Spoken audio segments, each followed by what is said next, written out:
वसुदेव सुतं देवं कंसचाणूरमर्दनम् देवकी परमानन्दम् कृष्णं वन्दे जगद्गुरुम् मूकं करोति वाचालं पङ्गुं लङ्घयते गिरिं यत्कृपा तमहं वन्दे परमानन्द माधवम् शङ्करं शङ्कराचार्यं केशवं बादरायणम् सूत्रभाष्य कृतौ वन्दे भगवन्तौ पुनः पुनः ईश्वरो गुरुरात्मेति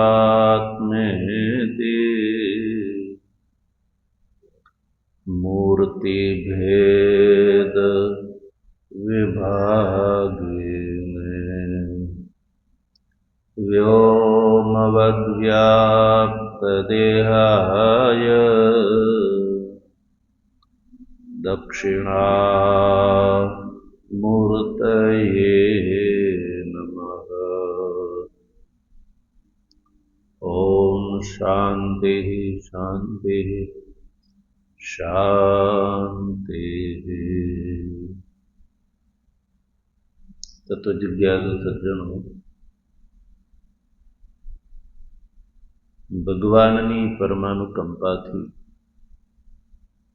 શ્રીમદ ભગવદ્ ગીતાનો શાંકર ભાષ્યથી વિચાર કરી રહ્યા છીએ। આ વિચાર ક્રમમાં સૌ પ્રથમ ભાષ્યકૃત મંગલાચરણ, ઉપોદ્ઘાત ભાષ્ય એવં આ ગીતાશાસ્ત્રનો પ્રથમ અધ્યાય અને બીજા અધ્યાયનો જે એક દેશ છે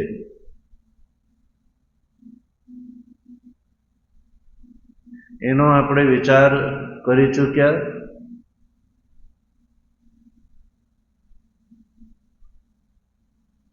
ગીતાશાસ્ત્રનો પ્રથમ અધ્યાય અને બીજા અધ્યાયનો એક દેશ એટલે કે 9મા શ્લોક સુધીનું જે ગીતાશાસ્ત્ર છે એનો ભગવાન ભાષ્યકારે સમગ્રતાથી એનું તાત્પર્ય બતાવ્યું કે શોક અને મોહ એ બે સંસારના બીજભૂત દોષ છે।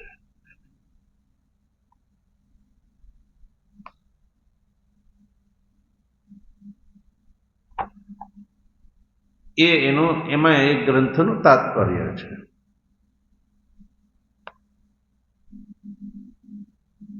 ત્યારબાદ 11મા શ્લોકથી લઈને ઉપદેશની સમાપ્તિ સુધી જે ગ્રંથ છે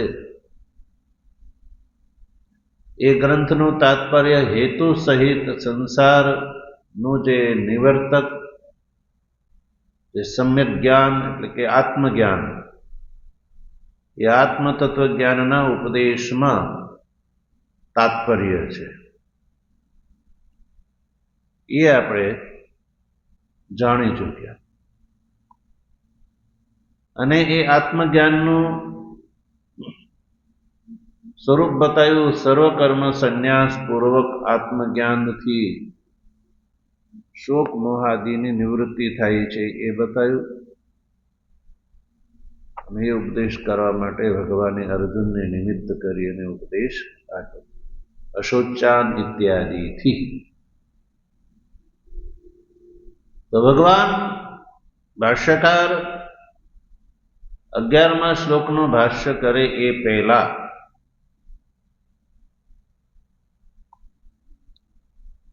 જે આ ગીતાનું તાત્પર્ય છે કે સર્વકર્મ સંન્યાસ પૂર્વકાત આત્મજ્ઞાનાત કેવલાત કેવલ્ય પ્રાપ્તિ, એ જે ગીતા શાસ્ત્રનો જે સ્વાભિપ્રેત અર્થ છે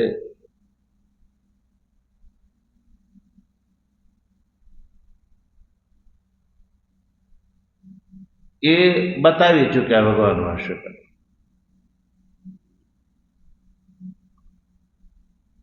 હવે અહીંયાથી વૃત્તિકાર અભિમત જે મત છે આ ગીતાના સંદર્ભમાં, એનું ખંડન કરવા માટે વૃત્તિકારના મતનો અનુવાદ કર્યો અહીંયા ભગવાન ભાષ્યકારે. તત્ર કેચિદ આહુ એ ભાષ્ય ગ્રંથથી. તત્ર કેચિદ આહુ, તત્ર અને સંન્યાસ પૂર્વક આત્મજ્ઞાનાત શોક મોહની નિવૃત્તિ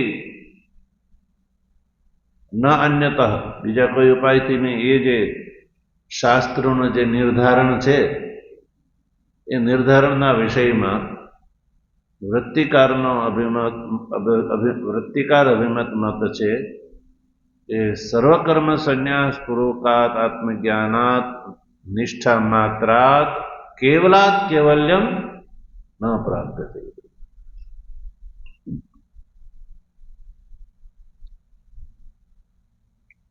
તો પછી કિમ તર્હિ, તો કયું અગ્નિહોત્રાદિ શ્રોત સ્માર્ત કર્મ સહિતાત જ્ઞાનાત કેવલ્ય પ્રાપ્તિ. અગ્નિહોત્રાદિ જે શ્રોત કર્મ અને સ્માર્ત કર્મ સહિત જે જ્ઞાન છે એ જ્ઞાનથી કેવલ્યની પ્રાપ્તિ, એવો ગીતાનો અર્થ છે. કોણ કે છે આ વાત? વૃત્તિકાર. વૃત્તિકાર કે છે કેવલ આત્મજ્ઞાનથી કેવલ્યની પ્રાપ્તિ નથી. ભાષ્યકારનો અભિમત શું છે? કેવલ આત્મજ્ઞાનથી કેવલ્યની પ્રાપ્તિ. અને અગ્નિહોત્રાદિ શ્રોત સ્માર્ત કર્મ જે છે એ તો કેવલ ચિત્ત શુદ્ધિ માટે છે. અગ્નિહોત્રાદિ શ્રોત અને સ્માર્ત કર્મ જે છે એ ચિત્ત શુદ્ધિ પર્યંત જ છે એનું અનુષ્ઠાન. એટલે જે અગ્નિહોત્રાદિ શ્રોત સ્માર્ત કર્મ જે છે એનું નિષ્કામ ભાવથી જે અનુષ્ઠાન જેને કર્યું છે ને એના ફળસ્વરૂપે ચિત્ત શુદ્ધ જેનું થઈ ગયું છે, એવો વ્યક્તિ આત્મતત્વ જ્ઞાનનો અધિકારી બની જાય છે. અને આત્મતત્વ જ્ઞાનના સહકારમાં એવા વ્યક્તિને ચિત્ત શુદ્ધ થયા પછી શ્રોત સ્માર્ત કર્મની જરૂર રહેતી નથી. એટલે એના માટે સર્વ કર્મનો સંન્યાસ પ્રાપ્ત થાય છે અને અંતરંગ સાધન શ્રવણાદિ પૂર્વક આત્મજ્ઞાનથી કેવલ્યની પ્રાપ્તિ એવા અધિકારીને થઈ જાય છે. આવો ભાષ્યકારનો અભિમત છે.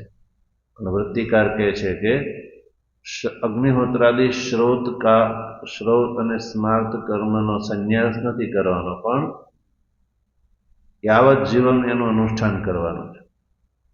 એનો સંન્યાસ નથી કરવાનો. એટલે શ્રોત અને સ્માર્ત કર્મ સહિત જ્ઞાનથી કેવલ્યની પ્રાપ્તિ થાય છે. અને એમાં એમણે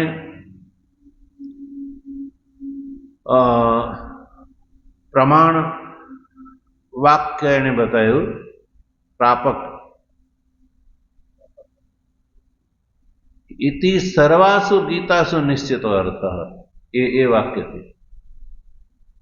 એટલે કે આવો સર્વ ગીત, સંપૂર્ણ ગીતાનો આવું તાત્પર્ય છે. ઇતિ સર્વાસુ ગીતાસુ નિશ્ચિત અર્થ. એટલે પૂછે કે ભાઈ કેમ તત્ર પ્રાપકમ, તમારા અગ્નિહોત્રાદિ કર્મ સહિત જ્ઞાનથી કેવલ્ય પ્રાપ્તિ એ વિષયમાં પ્રાપક એટલે પ્રમાણ શું છે એવું પૂછે તો કહે છે કે આ સર્વાસુ ગીતા તો ગીતાસુ નિશ્ચિત અર્થ, એ ગીતાનો અર્થ છે ગીતા પ્રમાણ છે, સંપૂર્ણ ગીતા શાસ્ત્ર એનો. અને આ અર્થમાં જ્ઞાપક પ્રમાણ પણ વૃત્તિકાર પ્રસ્તુત કરે છે.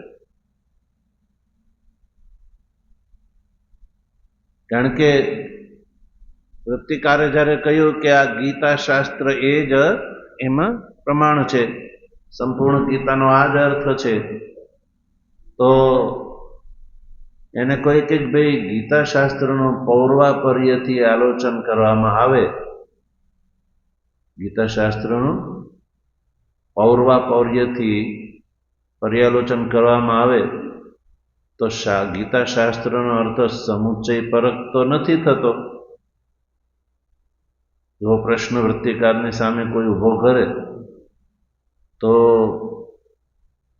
વૃત્તિકાર કહે છે જ્ઞાપક બતાવે છે, જ્ઞાપક પ્રમાણ બતાવે છે ભગવાનનું.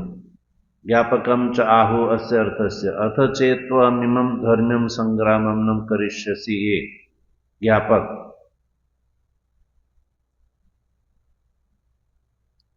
કહે છે કે જો ભગવાન શ્રી કૃષ્ણે અર્જુનને એવું કહ્યું કે યદિ તુમ આજ ધર્મ સંગ્રામ નહીં કર તો તું પાપને પ્રાપ્ત થઈશ. તો એનાથી એ ભગવાનના વચનથી એ નક્કી થાય છે, આ લિંગ પ્રમાણથી એ નક્કી થાય છે કે નહીં કરવાથી પાપની પ્રાપ્તિ ભગવાન શ્રી કૃષ્ણએ અર્જુનના માટે બતાવી છે. ધર્મ સંગ્રામ જો તું છોડી દઈશ તો તું પાપને પ્રાપ્ત થઈશ. એટલે એનો મતલબ એ છે કે ભગવાન જે છે એ સર્વ કર્મનો સંન્યાસની વાત કરતા નથી, પણ ભગવાન કહે છે કે કર્મ કર્તવ્ય જ છે. તો એ આ લિંગ પ્રમાણ છે. શાસ્ત્રના તાત્પર્યને જાણવા માટે આચાર્યોએ શ્રુતિ, લિંગ, વાક્ય, પ્રકરણ, સ્થાન અને સમાખ્યા પૂર્વક વિચાર કરવામાં આવે. તો લિંગ પ્રમાણ બતાવ્યું, પોતાના અભિપ્રેત અર્થ અનુસાર ગીતા શાસ્ત્ર છે એમાં વૃત્તિકારનું આ લિંગ પ્રમાણ. હવે વાક્ય પ્રમાણ બતાવે. કર્મણ્યેવાધિકારસ્તે કુરુ કર્મૈવ તસ્માત્ ત્વમ, એ વાક્ય પ્રમાણ છે. કર્મણ્યેવાધિકારસ્તે, ગીતા શાસ્ત્ર જે છે, ગીતા શાસ્ત્ર સમુચ્ચય પરક છે, એમાં લિંગની સમાન વાક્ય પણ પ્રમાણરૂપથી ઉપસ્થિત કરે છે. કોણ? વૃત્તિકાર. કર્મણ્યેવાધિકારસ્તે, હે અર્જુન તારો તો કર્મમાં જ અધિકાર છે. જો ગીતા શાસ્ત્રનો અર્થ સમુચ્ચય પરક છે એમાં આ વાક્ય પ્રમાણ છે. કારણ કે ભગવાને કર્મણ એવ અધિકાર કરીને તારો કર્મમાં અધિકાર છે, ત્યાગમાં અધિકાર બતાવ્યો નથી.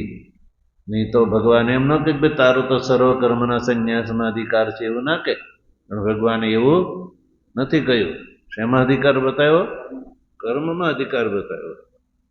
એટલે ગીતા શાસ્ત્રનો તાત્પર્ય સર્વકર્મ સંન્યાસ પૂર્વક આત્મજ્ઞાનમાં નહીં, પણ સમુચ્ચિત આત્મજ્ઞાનમાં, સમુચ્ચય પરક છે.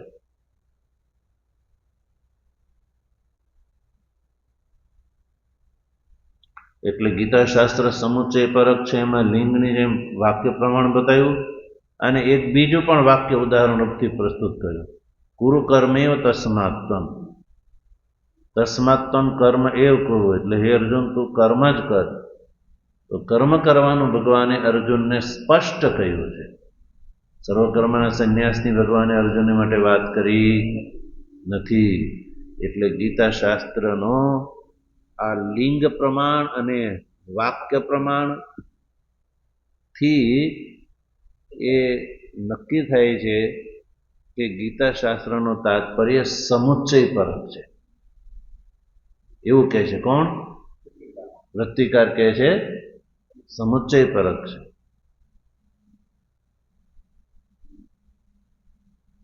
અહીંયા સુધી આપણે વાત કરી ચૂક્યા હતા. હવે આગળ જો,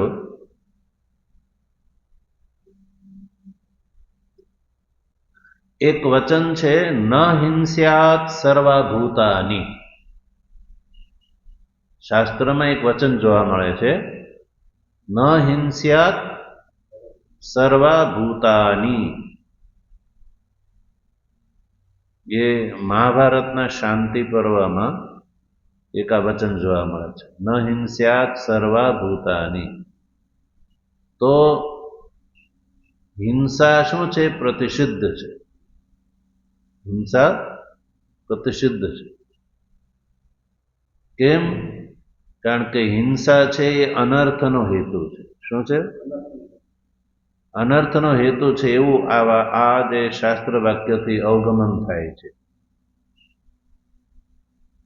એટલે યુદ્ધ છે એ કેવો છે? હિંસા પ્રચુર છે કે નહીં? હિંસા પ્રચુર છે.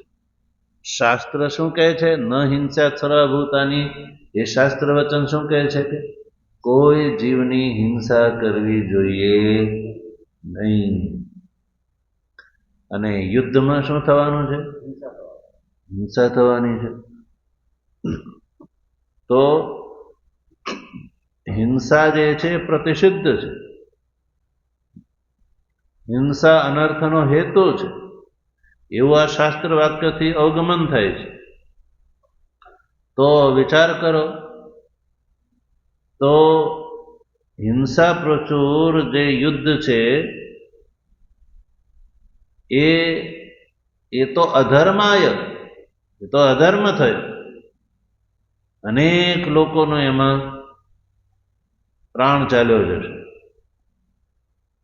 એટલે હિંસા પ્રચુર હોવાના કારણે યુદ્ધ છે એ તો કર્તવ્ય જ નથી. યુદ્ધ છે એ કર્તવ્ય નથી. અનેક લોકોનું જાનમાનની હાનિ થઈ જવાની છે. એટલે હિંસાદીથી યુક્ત જે વૈદિક કર્મ છે, આ યુદ્ધ વગેરે, એ તો કર્તવ્ય નથી.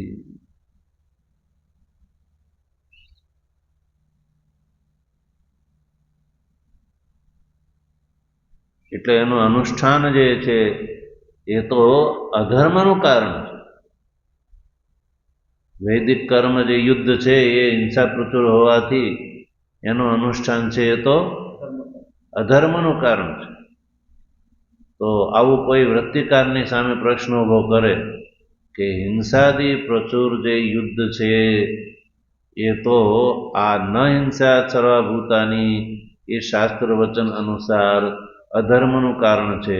તો એવા અધર્મનું કારણ એવા યુદ્ધ સહિત જે આત્મતત્વ જ્ઞાન એ કેવલ્ય મોક્ષનું કારણ કેવી રીતે બની શકે? અર્થાત ના બની શકે. સમજાણું? યુદ્ધ છે એ યદ્યપિ વૈદિક છે, યુદ્ધ છે કેવું છે?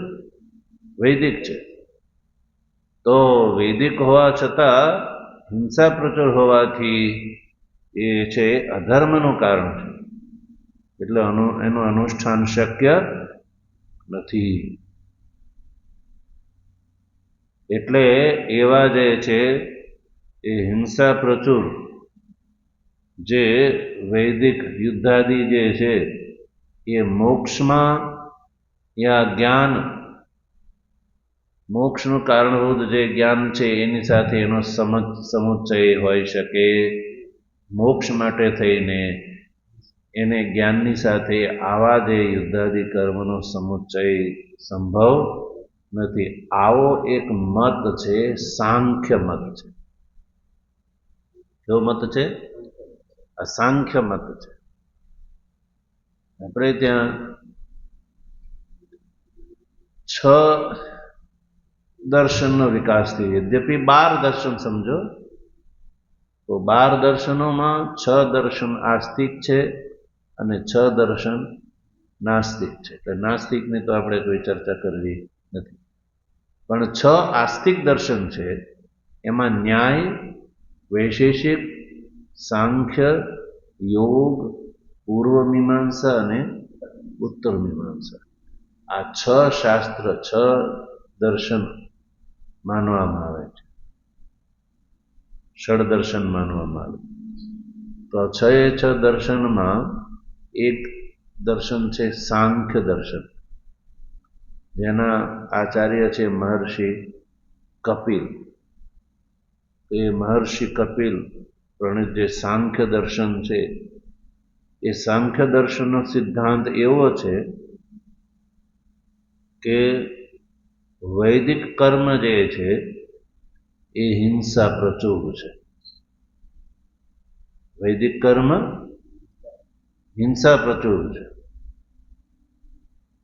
તો જે હિંસા પ્રચુર હોય એનાથી પુણ્યની પ્રાપ્તિ થશે કે પાપની પ્રાપ્તિ થશે? ધર્મ થશે કે એનાથી એ ધર્મ કહેવાશે કે અધર્મ કહેવાશે? અધર્મ કહેવાશે. એટલે એનું મોક્ષ માટે થઈને એનું અનુષ્ઠાન શક્ય નથી હિંસા પ્રચુર હોવાથી. એટલે તો હિંસા તો અનર્થનો હેતુ છે. તો અનર્થનો હેતુ હોય એવું વૈદિક કર્મ એ મોક્ષ માટે એનું અનુષ્ઠાન સંભવ નથી. એટલે આવા વૈદિક કર્મને તમે જ્ઞાનની સાથે સમુચ્ચય કરી અને કેવલનું કારણ જે બતાવો છો તે યોગ્ય નથી. એવું સાંખ્ય જે છે, સાંખ્યનો વૃત્તિકારની સામે પ્રશ્ન ઊભો થયો. વૃત્તિકારની સામે આ પ્રશ્ન ઊભો થયો. વૃત્તિકાર કહે છે કે અગ્નિહોત્રાદિ શ્રોત અને સ્માર્ત કર્મ સહિત આત્મજ્ઞાન છે એ કેવલ્યનું કારણ છે, એવું વૃત્તિકાર કહે છે ને. તો વૃત્તિકારની સામે પ્રશ્ન ઊભો છે કે સાંખ્ય આવીને એવું કે શ્રોત અને સ્માર્ત કર્મ છે એ હિંસા પ્રચુર છે, વૈદિક કર્મ હિંસા પ્રચુર છે, અને હિંસા તો અધર્મનું કારણ છે. એટલે એવા અધર્મનું કારણ એવા વૈદિક કર્મનો સમુચ્ચય જ્ઞાનની સાથે સંભવતો નથી. એટલે એનું અનુષ્ઠાન સંભવ નથી. એવો મત જે છે એ સાંખ્ય મતની આશંકાને ધ્યાનમાં રાખી અને એનું સમાધાન વૃત્તિકાર કરે છે. વૃત્તિકાર એના મતમાં આ આશંકાનું સમાધાન કરે છે કે અમારા પક્ષમાં કોઈ એમ કે વૈદિક કર્મ હિંસા પ્રચુર છે એટલે એનું અનુષ્ઠાન અધર્મ માટે છે. તો વૃત્તિકાર કહે છે કે એવું કહેવું યોગ્ય નથી. કેમ? જો આગળ પંક્તિમાં હિંસાદિ યુક્તત્વાત વૈદિકમ કર્મ અધર્માય ઇતિ ઇયમપી આશંકા ન કાર્યા.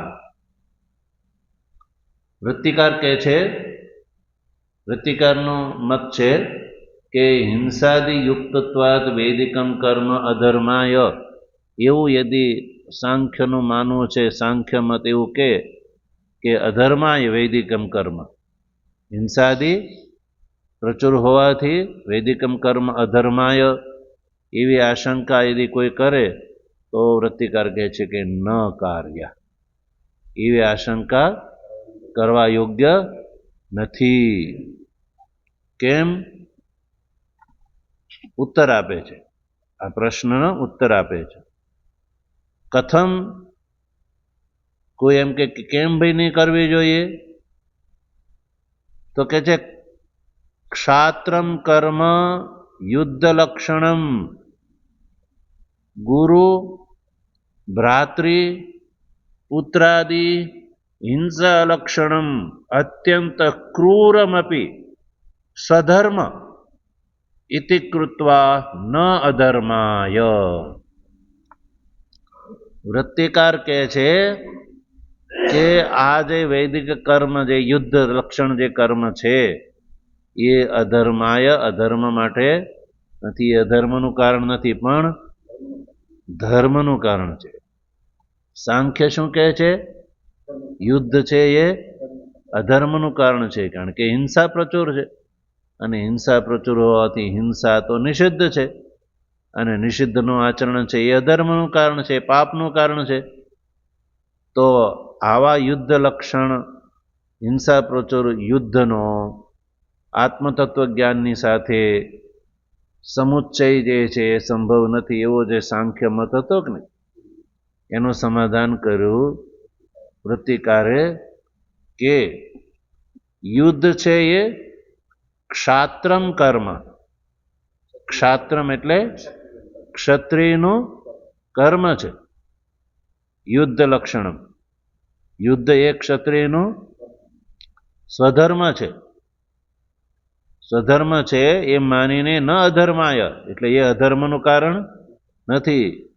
શાસ્ત્ર જે છે એ આજ્ઞા આપે છે ક્ષત્રિયને યુદ્ધ કરવાનો, એ ધર્મ બતાવે છે.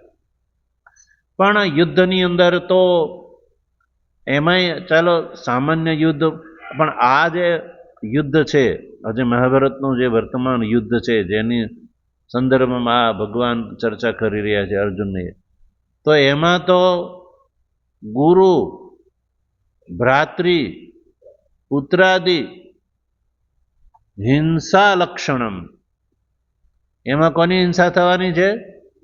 ગુરુની, ભ્રાતૃ એટલે ભાઈઓની, પુત્ર એટલે પુત્રાદિની. અહીંયા તો બે ભાઈઓ લડવા માટે આવેલા છે. મહાભારતના યુદ્ધમાં તો પરસ્પર ભાઈઓ લડી રહ્યા છે અને સામે ગુરુ, પુત્ર, ભ્રાતૃ વગેરે સગા સંબંધીઓ છે. તો ગુરુ ભાતૃ પુત્રાદિ હિંસા લક્ષણમ, યુદ્ધનું લક્ષણ કેવું છે સ્વરૂપ? અહીંયા હિંસા એ જ એનું લક્ષણ છે. લક્ષણ એટલે ધર્મ, અસાધારણ ધર્મ. તો યુદ્ધમાં યુદ્ધનું સ્વરૂપ શું છે? હિંસા પ્રચુર. હિંસા એ જ જેનું લક્ષણ છે. યુદ્ધની અંદર દયા ન હોય, એમાં તો શું કરવાની હોય? બોલો, મારકાટ હોય, શત્રુનો સંહાર જ હોય. તો હિંસા છે એ જેનું લક્ષણ છે. અને એટલું જ નહીં, અત્યંત ક્રૂર, અત્યંત ક્રૂર છે. કારણ કે ગુરુની ઉપર પણ પ્રહાર કરવાનો, પિતામહની ઉપર પ્રહાર કરવાનો, ભાઈઓની ઉપર, સગા સંબંધીઓની ઉપર એની સામે યુદ્ધ કરવાનું છે. તો એ યુદ્ધ કેવું કહેવાય? અત્યંત ક્રૂર કહેવાય. એટલે સાંખ્ય કહે છે કે આ યુદ્ધ છે એ અધર્મનું કારણ છે. હવે વૃત્તિકાર કહે છે કે યદ્યપિ હિંસાદી લક્ષણ યુદ્ધ છે, અત્યંત ક્રૂર છે, છતાં પણ એ સ્વધર્મમ, ક્ષાત્રમ ધર્મ, ક્ષત્રિયનો ધર્મ છે. ઇતિ કૃત્વા ન અધર્માય, એટલે યુદ્ધ છે એ અધર્મનું કારણ નથી. કારણ કે જો ક્ષત્રિય છે એ યુદ્ધ નહીં કરે, તદ અકરણે ચ તતઃ સ્વધર્મમ કીર્તિમ ચ હિત્વા પાપમ અવાપ્સ્યસી. વૃત્તિકાર કહે છે કે યુદ્ધ છે એ હિંસા લક્ષણ અને અત્યંત ક્રૂર હોવા છતાં પણ ક્ષત્રિયના માટે સ્વધર્મ માનીને કર્તવ્ય છે.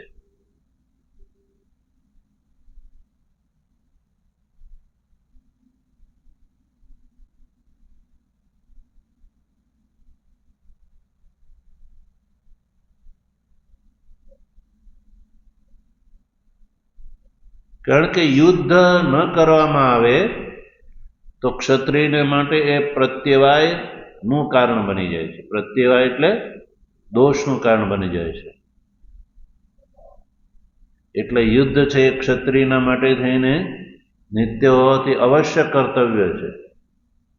ભલે ગુરુવાદી હિંસા પ્રયુક્ત હોવા છતાં પણ એ યુદ્ધને ક્ષત્રિયને માટે સધર્મ હોવાના કારણે ન અધર્માય, અધર્મનો હેતુ નથી એવું આગળ કહે છે.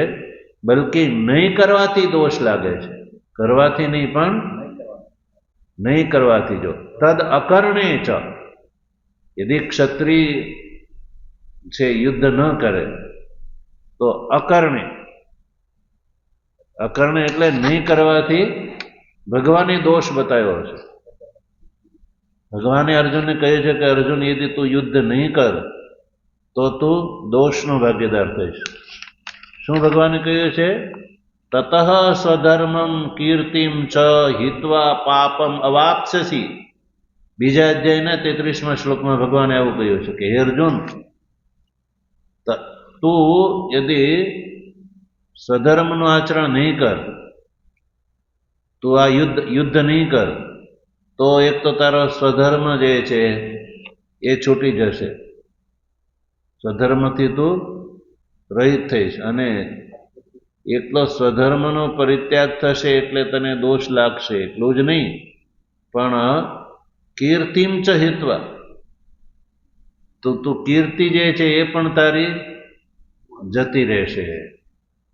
સ્વધર્મનું અનુષ્ઠાન નહીં કર તો અધર્મની અભિવૃદ્ધિ અને સાથે સાથે અપકીર્તિનો તું ભાગીદાર થઈશ, અને પાપમ અવાપ્સ્યસી, તું આ રીતે પાપનો ભાગીદાર થઈશ. કારણ કે મનુષ્ય જે છે એ એક ક્ષણ પણ કર્મ કર્યા વગર રહી શકતો નથી. નહીં કશ્ચિત ક્ષણમપી જાતું તિષ્ઠતિ અકર્મકૃત. તો મનુષ્ય જે છે એનું સતત કર્મ ચાલુ જ રહે છે. એ જે સતત કર્મનું જે સાતત્ય છે એને વિહિત યા નિષિદ્ધ બનાવવું એ મનુષ્યના હાથની વાત છે. જો મનુષ્ય કર્માનુષ્ઠાન જે છે એ કરે, વેદાજ્ઞા પ્રમાણે કરે તો એ ધર્મનું કારણ, અને સ્વેચ્છાથી કરે તો એ અધર્મનું કારણ છે. એટલે યુદ્ધ છે એ સ્વધર્મ છે. એટલે સ્વધર્મના રૂપમાં અનુષ્ઠાન કરવાથી પાપની પ્રાપ્તિ નથી, પણ ત્યાગ કરવાથી સ્વધર્મનો પરિત્યાગ, અને પરિત્યાગ નિમિત્ત પાપ, અને કીર્તિ અપકીર્તિનો ભાગીદાર તું થઈશ. તો ભગવાનના આ વચનથી એવું સિદ્ધ થાય છે કે હિંસાદી પ્રચુર હોવા છતાં પણ યુદ્ધ છે એ ક્ષત્રિયનો ધર્મ હોવાથી એ કર્તવ્ય છે. શું છે? એ કર્તવ્ય છે. એ ત્યાજ્ય નથી, એ અધર્મનું કારણ નથી.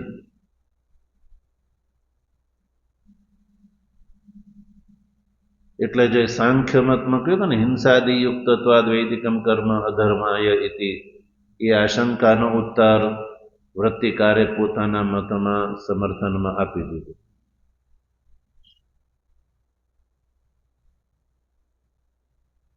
બરાબર?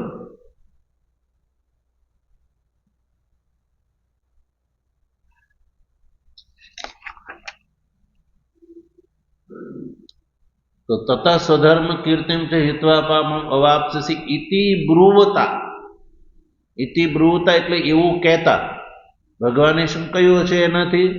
યાવત જીવાદી શ્રુતિ ચોદિતાનામ પશ્વાદી હિંસા લક્ષણાનામ ચ કર્મણામ પ્રાગ એવ ન અધર્મત્વમ ઇતિ સુનિશ્ચિતમ ઉક્તમ ભવતી. તો ભગવાનનો આ વાક્ય દ્વારા અર્જુનને એવું કહેવા માંગે છે કે યુદ્ધ છે એ હિંસા પ્રચુર હોવા છતાં પણ ક્ષત્રિયનો સ્વધર્મ છે એટલે કર્તવ્ય છે.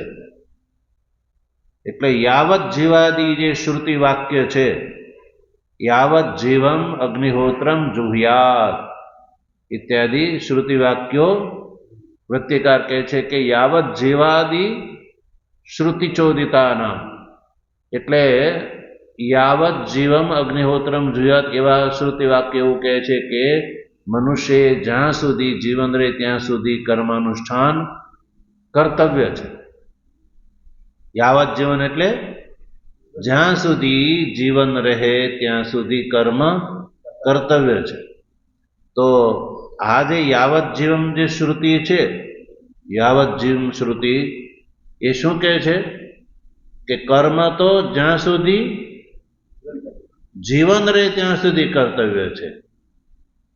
તો પછી હવે એ જે યાગ વગેરે છે તો એની અંદર પશુ હિંસા છે, યાગમાં પશુ હિંસા છે, અને યુદ્ધ છે એની અંદર પણ હિંસા છે. તો પશુ વગેરે હિંસાથી લક્ષણ હોવા છતાં પણ આ વૈદિક કર્મ છે, કર્મણામ પ્રાગ એવ ન અધર્મત્વમ, એટલે એ અધર્મનું કારણ નથી. કારણ કે યાવત જીવાદી શ્રુતિથી વિહિત છે. યાવત જીવમ અગ્નિહોત્રમ જોયાતી શ્રુતિ વાક્ય શું કહે છે? પ્રત્યેક મનુષ્યએ જ્યાં સુધી જીવન રહે ત્યાં સુધી સ્વધર્મનું અનુષ્ઠાન કરવું જોઈએ. તો કેવલ યુદ્ધ જ છે સ્વધર્મની, યાગાદી પણ મનુષ્ય ગ્રહસ્થાશ્રમમાં કર્તવ્ય છે. એટલે યાગાદી જે છે એની અંદર પશુઆદિની હિંસા હોય છે. પશુ વગેરે અશ્વમેધ વગેરે જે યજ્ઞ છે તો એની અંદર અશ્વનું આલભન કરવાનું હોય છે, અશ્વનું. તો પછી પશુ આદિ હિંસા લક્ષણ વૈદિક કર્મ કેવા કયા? પશ્વાદી હિંસા લક્ષણ, પશ્વાદીની હિંસા એવું જેનું લક્ષણ હોવા છતાં પણ કર્મણામ પ્રાગ એવ ન અધર્મત્વમ, વૃત્તિકાર કહે છે કે એ કર્મની અંદર અધર્મત્વ નથી, ન અધર્મત્વ ઇતિ સુનિશ્ચિતમ ઉક્તમ ભવતી. એટલે વૃત્તિકાર કહે છે કે એ વૈદિક કર્મ જે છે એ અધર્મનું કારણ નથી પણ ધર્મનું કારણ છે. ભલે એની અંદર પશુઆદી હિંસા હોય છતાં પણ એ કર્તવ્ય છે. એ શ્રુતિથી, શ્રુતિ કહે છે કે મનુષ્યએ જ્યાં સુધી જીવન રહે ત્યાં સુધી કર્મ કરવા જોઈએ. યાગાદિ કર્મ, યાગ જે છે એ પણ સ્વધર્મ છે, યુદ્ધ છે એ પણ સ્વધર્મ છે. એટલે હિંસાદી પ્રચુર હોવા છતાં પણ એ મનુષ્ય માટે કર્તવ્ય છે, ધર્મનું કારણ છે, અધર્મનું નહીં. એટલે શું કહ્યું? પશુ આદિ હિંસા લક્ષણ, પશુ વગેરેની જેમાં હિંસા થાય છે એવા. તો યાગની અંદર પશુનું આલભન થાય છે, યુદ્ધની અંદર તો હિંસા છે. એટલે દૂરતઃ ન અધર્મતઃ અધર્મત્વમ.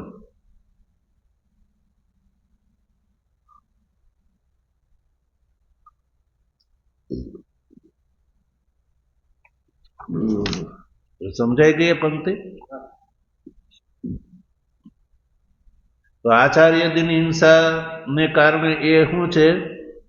ક્રૂર બતાવ્યું. એને અતિ ક્રૂર હોવા છતાં પણ યુદ્ધ છે એ અધર્મનું કારણ નથી. અને વૈદિક કર્મની અંદર, યાગાદિની અંદર પશુઓની હિંસા, પશુઓનું આલભન થતું હોવા છતાં પણ એ અધર્મનું કારણ નથી. એ સ્પષ્ટ થઈ જાય છે. એથી સુનિશ્ચિતમ ઉક્તમ yani સ્પષ્ટમ ઉપદિષ્ટમ, એ સ્પષ્ટ ઉપદેશ છે મનુષ્યના માટે. યાગાદીઓને અને યુદ્ધરૂપ ધર્મને એનો સ્પષ્ટ ઉપદેશ.